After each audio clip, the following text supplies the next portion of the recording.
হিন্দু ধর্মে মহাদেবের স্বরূপ রূপে শিবলিঙ্গের পূজা নিয়ে অনেকের অনেক ধরনের মতভেদ আছে। কেউ কেউ না জেনে অনেক ধরনের কথাও বলে থাকে, কিন্তু কেউ জানে না যে এই শিবলিঙ্গের মাহাত্ম্য কি, কেন এই পূজা করা হয়, আর কে বা শুরু করেছিল এই পূজা। আজকে এই পুরো ভিডিওটা দেখলে আপনারা অবশ্যই জানতে পারবেন যে শিবলিঙ্গের মাহাত্ম্য কি আর কে এই পূজা শুরু করেছিল, আর এই লিঙ্গ শব্দের অর্থ কি।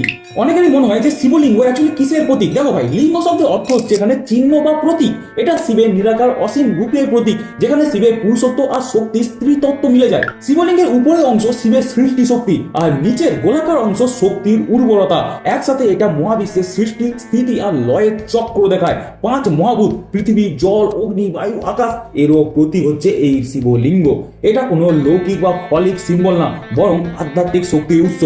আপনাদের অনেকের প্রশ্ন যে এই পূজা কে শুরু করেছিল। পুরাণ মতে যখন ব্রহ্মা আর বিষ্ণুদেবের মধ্যে অহংকার বেড়েছিল তাদের শ্রেষ্ঠত্ব নিয়ে, তখন সর্বমত্ত পাতাল ভেদ করে এক জ্যোতির্ময় স্তম্ভ উঠে আসে, যেটাকে আমরা শিবলিঙ্গ বলি। ব্রহ্মাদেব হাসে চড়ে উপরে যান এই শিবলিঙ্গের শেষ খুঁজতে, আর বিষ্ণুদেব বরাহ অবতারে পাতালে যান এই শিবলিঙ্গের শেষ খুঁজতে, কারণ শেষ খুঁজে পেলেই এদের মধ্যে কে শ্রেষ্ঠ সেটাই প্রমাণিত হবে। ব্রহ্মাদেব উপরে গিয়ে একটা ফুল নিয়ে এসে মহাদেবকে দেখান যে মহাদেব, আমি আপনার এই শিবলিঙ্গের শেষ খুঁজে পেয়েছি।